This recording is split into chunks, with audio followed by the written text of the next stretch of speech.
ආයිබෝවන් සුරා food menu වෙත ඔබ සාදරයෙන් පිළිගන්නවා.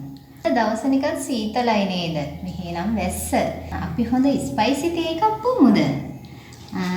මේ තියෙන්නේ අපේ ලලිතා ප්‍රොඩක්ට්ස් වල අලුත්ම ස්පයිසි ටී එකක් හඳුන්වා දෙන ෆුඩ් අයිටම් එකක්. මේකේ තියෙනවා ඉඟුරු, කුරුඳු, කරාබොනැටි, එනසාර.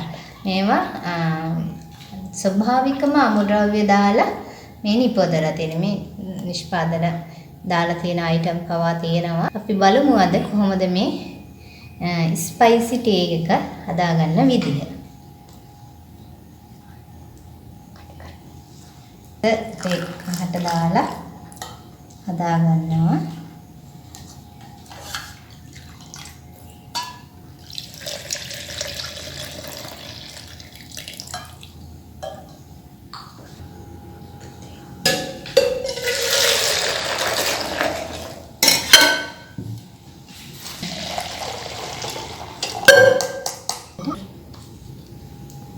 මේකට අපි මේ විදිහට කුඩු තේකට එකතු කරනවා.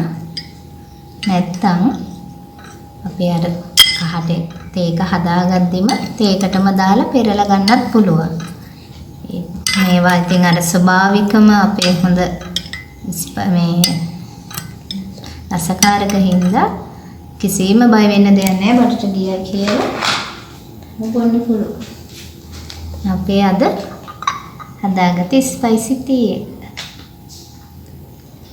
එහෙනම් ඔයගොල්ලෝ තුස්කාර කරලා බලන්න.